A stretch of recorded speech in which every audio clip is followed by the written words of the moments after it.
Couple d'une soirée ou à durée indéterminée, les relations amoureuses sont souvent rythmées. Alors, comment suivre la cadence? Comment traverser les épreuves et les turbulences liées au couple? C'est ce que je vous propose de découvrir dans cette interview avec mon invité du jour, Aïda Missirli, spécialiste de référence dans la thérapie conjugale. Je suis Maureen Beillard, la fondatrice de Coep, ce nouveau réseau social du bien-être pour s'épanouir au quotidien.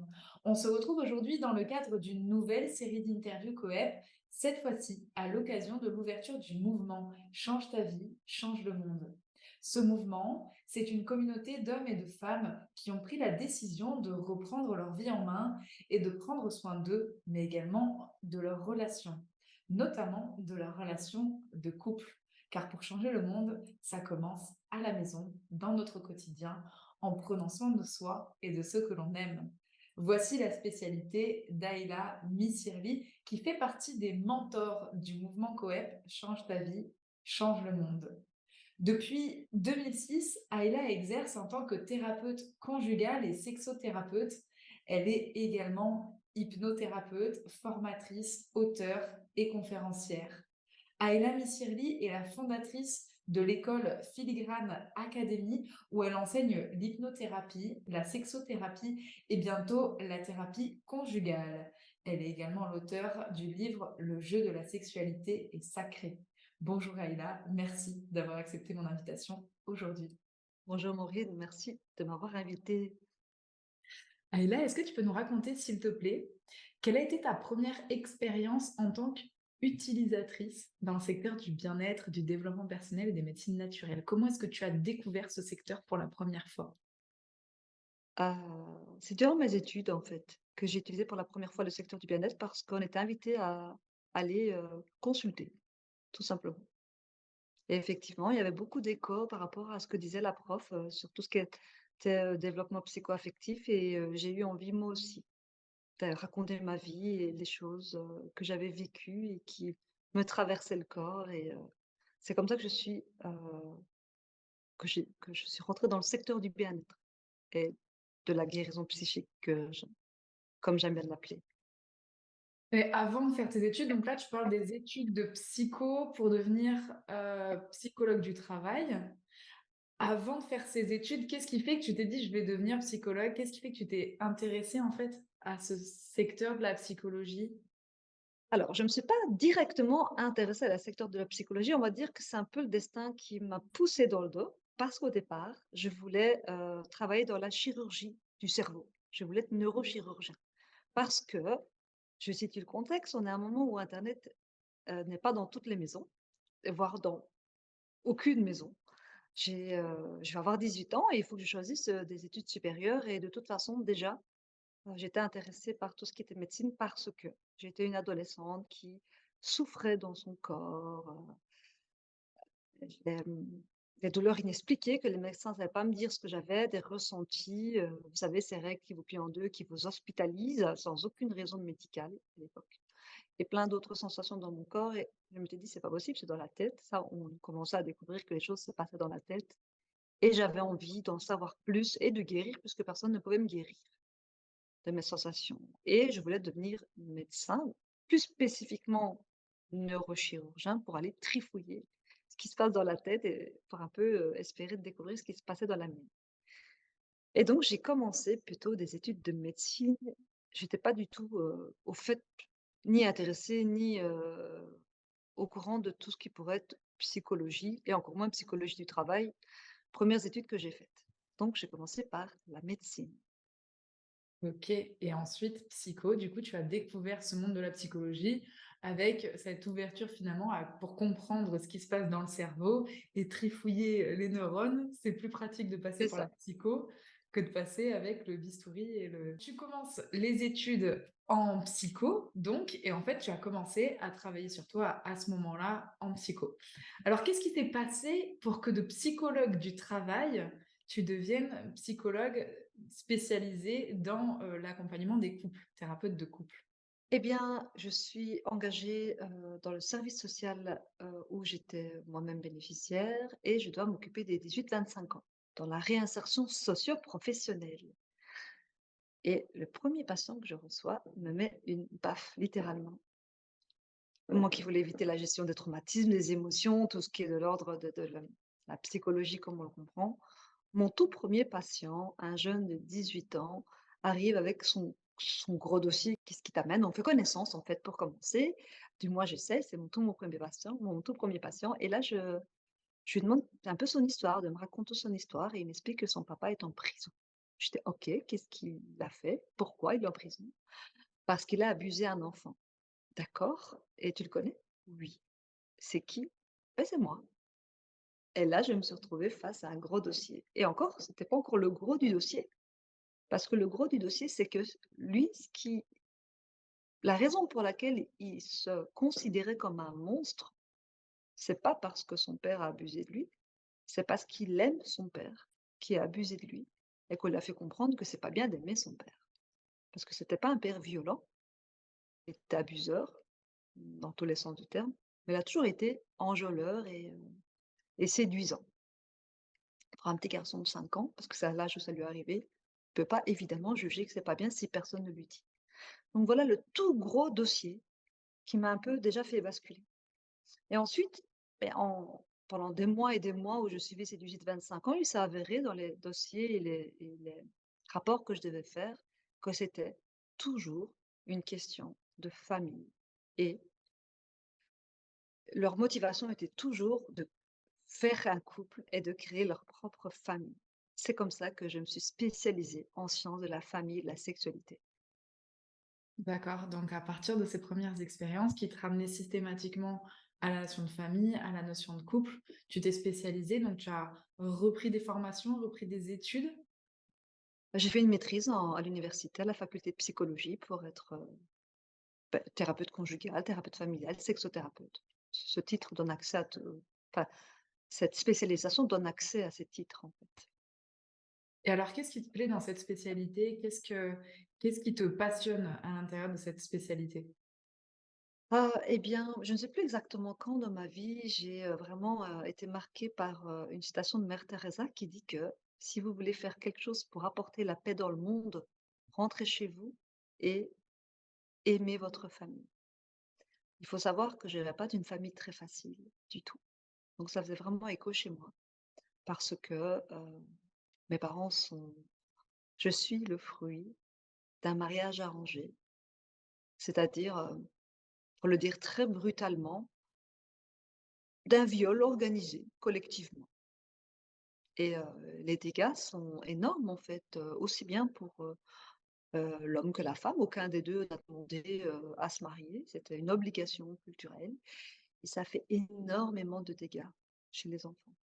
Donc cette phrase qui dit que: «Pour faire la paix dans le monde, aimez votre famille», ça a quand même fait fort écho chez moi et je constate à chaque fois de toute façon quand je reçois des couples, que pendant que je réconcilie le couple, que je le guéris, non seulement je guéris leurs traumatismes familiaux antécédents, parce que pour moi le couple est traumatique, on tombe amoureux comme par hasard de sa première figure d'attachement et en plus, je sauve quelque part, de mon mieux en tout cas, beh, les enfants de ce couple, le fruit de ce couple. Puisque du coup, j'amène la paix à l'intérieur du couple, à l'intérieur de chaque partenaire du couple et donc la famille est beaucoup plus apaisée et beaucoup plus sécure pour les enfants qui s'y trouvent quand il y en a et c'est assez fréquent. Et finalement, c'est aussi la philosophie à l'intérieur du mouvement Coep qui part du principe que si chacun change sa vie individuellement, alors ensemble, on peut changer le monde. Aïla, tu fais partie des mentors Exactement. de ce mouvement avec cette spécialité sur l'accompagnement des couples et notamment des couples qui traversent des périodes de turbulence. Qu'est-ce que tu aurais envie de dire à ceux et celles qui se retrouvent dans cette problématique des crises traversées dans leur couple? Est-ce que ça vaut le coup de travailler sur ça? Qu'est-ce que tu aurais envie de transmettre? Tu parles du couple traumatique. Qu'est-ce que tu aurais envie de transmettre comme message aux personnes qui traversent des crises de turbulence aujourd'hui dans leur relation? Alors toute proportion gardée, je ne parle pas des violences conjugales, je ne parle pas des destructions mentales, je parle bien de toute proportion gardée où on se sent où chaque partenaire se sent quand même en relative sécurité et qu'il y ait quand même des difficultés majeures de communication, de rapprochement ou quoi au qu'est-ce. Donc hors de toute violence où on se sent en danger, écrasé. Je pense que le couple est vraiment un lieu où on peut se développer parce que le partenaire est vraiment la personne qui met en lumière notre zone d'ombre, notre blessure d'enfance. Est-ce que tu peux développer un peu cette idée? Qu'est-ce que c'est le couple traumatique? Tu as dit tout à l'heure, on tombe amoureux de sa première figure, d'éducation, c'est ça? D'attachement. D'attachement. Alors qu'est-ce que Il faut c'est? savoir, hem, alors on va un peu sortir de toute poésie, on va se rapprocher de tout ce qui est darwinien. L'enfant né au monde, il doit survivre, n'est-ce pas? Il a besoin de survivre et pour ça, il a des stratégies, se faire aimer. Il a besoin qu'on s'occupe de lui et donc il fait en sorte que son parent, son premier parent, sa mère, l'aime et pour cela, beh, il doit s'attacher. L'attachement est un besoin inné, à ne pas confondre avec l'amour qui vient en second. C'est grâce à un attachement sécure qu'on peut, créer des relations conjugales et des relations d'amitié, pleinement épanouissantes. Ça part de là, en fait. Donc le premier objet d'amour de tout un chacun est sa première figure d'attachement qui est généralement la mère ou un substitut. Et ensuite arrive la deuxième figure d'attachement qui est le père. Pourquoi? Eh bien, encore une fois, on va un peu sortir de la poésie, c'est darwinien, c'est-à-dire qu'on est dans un système et le cerveau, cette partie du cerveau qui a le système, qui n'est pas le cerveau cognitif, qui lui réfléchit, décide, veut à l'illusion de décider, c'est ça aussi, c'est cette partie-là qui s'habitue, qui a des schémas, des repères. Et pour lui, le milieu où il est né, c'est son repère de base. C'est sa carte, il va aller toujours vers ce qu'il connaît tant qu'on n'a pas changé cette programmation. Donc, la personne avec qui on va faire couple sera soit quelque chose qui fait penser, qui rappelle la figure d'attachement, soit le mix des deux figures d'attachement. Comme si on rejouait quelque chose du passé pour le réparer. Se faire aimer plus de sa maman, plus de son papa. Pour aller plus loin un peu dans le développement, aller séduire son papa qu'on n'a pas pu le faire dans le fameux complexe d'Oedipe, ou séduire sa maman qu'on n'a pas pu le faire. Donc, il y avait vraiment toujours quelque chose qui se rejoue des premières relations d'amour. Quand ça a été sécure, c'est merveilleux, on est libre par rapport à sa figure d'attachement. C'est assez rare, hein. Et ma théorie est celle-ci. On sait maintenant, l'ADN va s'exprimer en tant que traumatique ou pas. Donc l'environnement joue aussi sur cet ADN, on n'est pas déterminé à 100%. Et la Deuxième Guerre mondiale est bien mondiale. Donc on est tous héritiers des traumatismes. De quoi? De 3 générations, ça dépend l'âge qu'on a. Donc on est tous quelque part traumatisés, puisqu'on a tous les séquelles par transgénération de la Deuxième Guerre mondiale. Et je trouve ça merveilleux, les mouvements comme Coep, où on se guérit tous les uns les autres et ça va faire un effet boule de neige. On va pouvoir apporter la paix mondiale Mmh. après la guerre mondiale, pour pouvoir tous se guérir par résonance comme ça, par effet de l'accumulation. Oui, parce que si on peut récupérer les traumatismes de génération en génération avec, bah, tout simplement un héritage de quelqu'un qui a vécu un trauma, une violence et l'histoire qui va se répéter, qui va se répéter, qui va se répéter, ça marche aussi dans l'autre sens. Ça veut dire Ça que si marche on aussi dans arrête l'autre le sens. process en disant: Exactement, «Stop, je répare et on va proposer autre chose dans cette, lignée», ça fonctionne aussi. exactement. Aïla, est-ce que tu peux nous parler, s'il te plaît, des conférences et des ateliers que tu proposes au sein du mouvement pour ceux et celles qui nous écoutent et peut-être qui ne font pas encore partie du mouvement COEP? Quelle thématique est-ce que tu vas leur proposer d'aborder au sein de ce mouvement? Alors au sein de ce mouvement, je vais faire en sorte de vous partager tout ce qui est possible de faire à votre niveau. Il y a beaucoup de choses à faire pour guérir votre couple, les problèmes de communication qu'il peut avoir dans votre couple et ce que ça réveille en vous, avec de la théorie et surtout des ateliers, des exercices.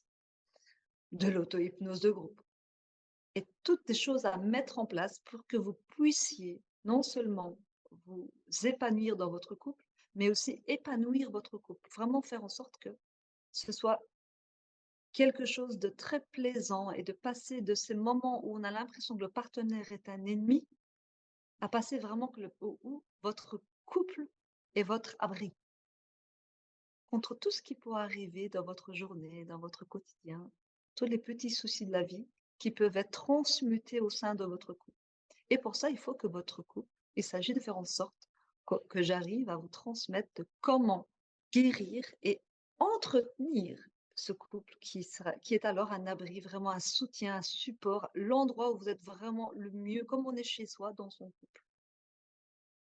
Je ne sais pas si j'ai été assez claire, Maureen, dis-moi. Oui, très clair. Est-ce que tu aurais, j'en sais rien, une clé, un conseil, encore une fois, pour ceux et celles qui nous écoutent, qui se disent, ok, moi j'aurais bien besoin de ça, j'aurais envie de réparer mon couple, et puis j'aurais envie de recréer du lien à l'intérieur. Dès aujourd'hui, qu'est-ce qu'ils peuvent commencer à mettre en place?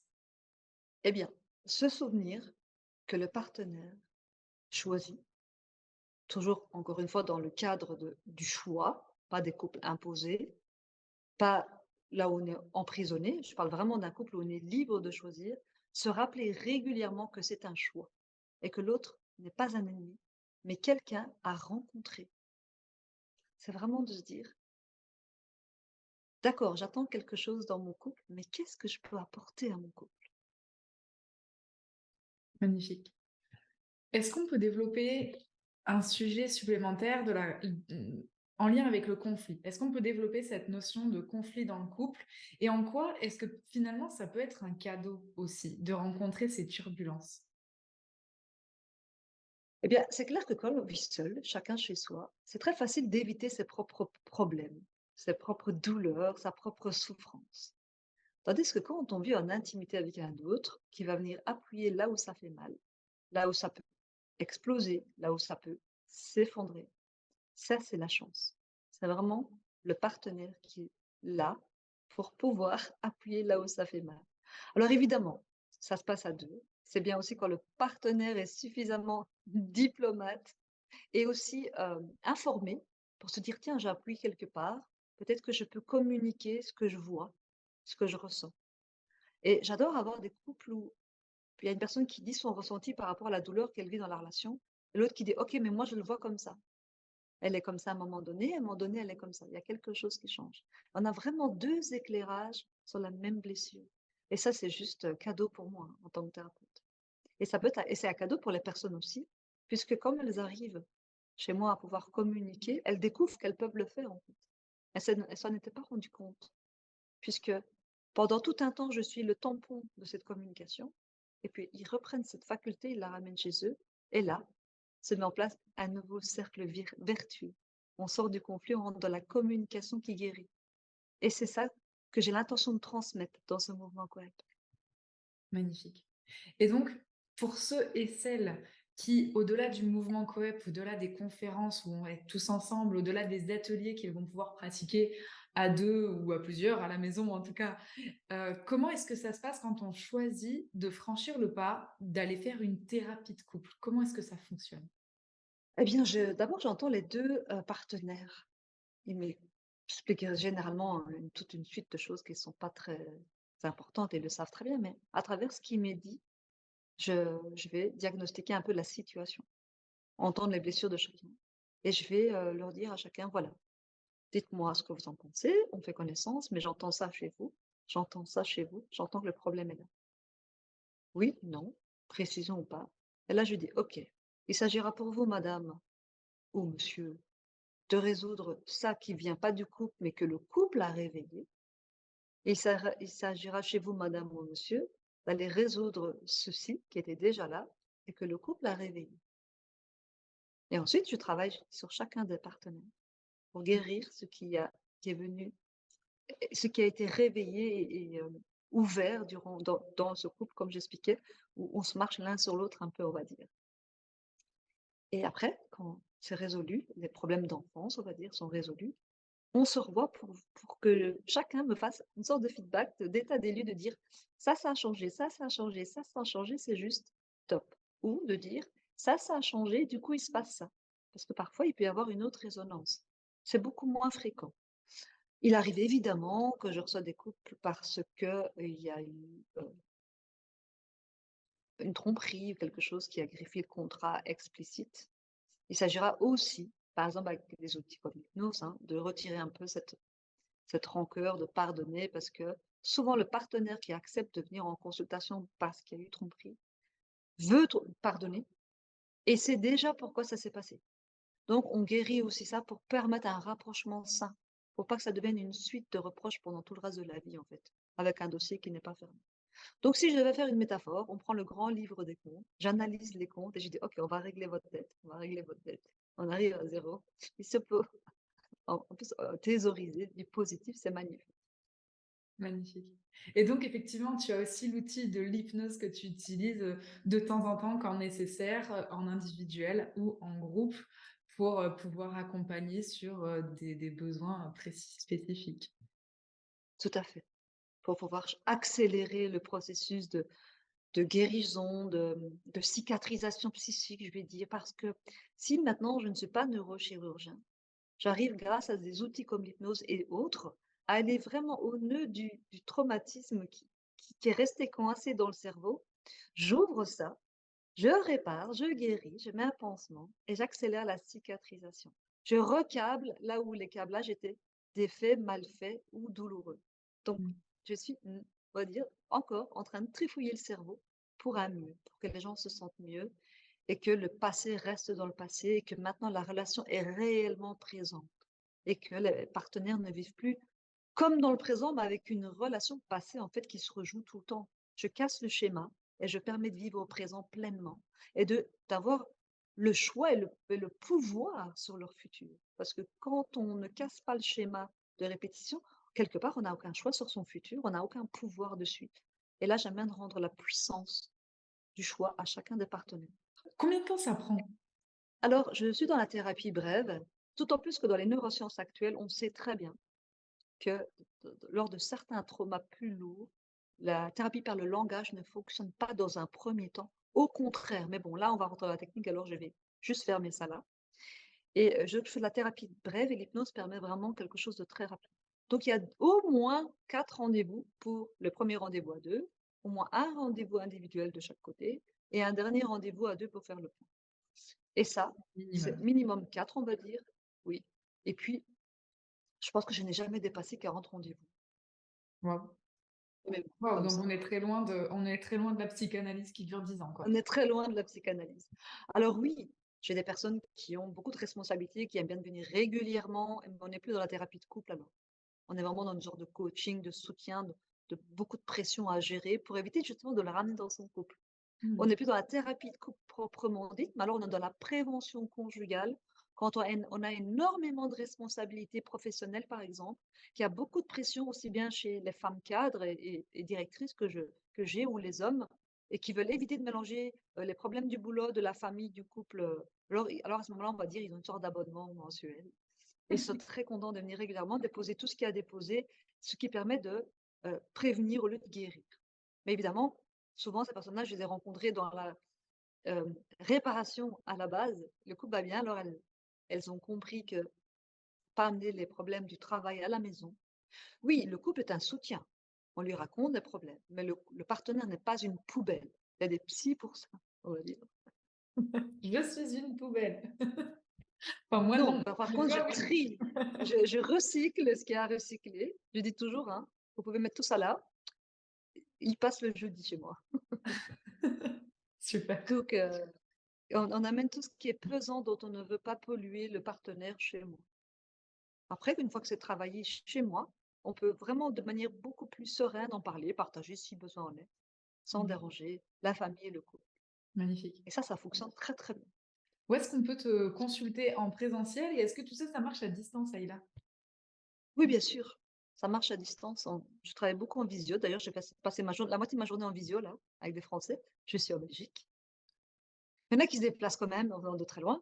À Mais quel bon, endroit en Belgique, du coup, pour, ceux et celles qui nous écoutent et qui sont pas loin? À Charleroi, je reçois à Charleroi, Montigny-sur-Sambre plus précisément OK. et en visio, ça marche très, très bien aussi. Je c'est la Les résultats sont tout à fait, équivalents. Disons que les personnes qui aiment bien venir, c'est parce qu'il y a le contact, on voit les personnes en vrai, on va dire.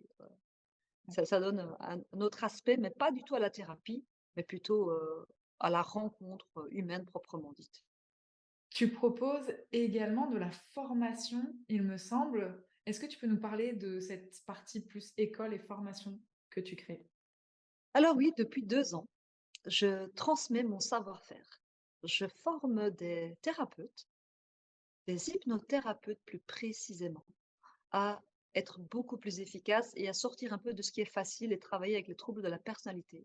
Les personnalités compliquées, on va dire, les traumatismes complexes de l'enfance, donc vraiment la désensibilisation des traumatismes et un peu, pour pouvoir bien faire du suivi à plus long terme, donc en faire des praticiens en psychothérapie.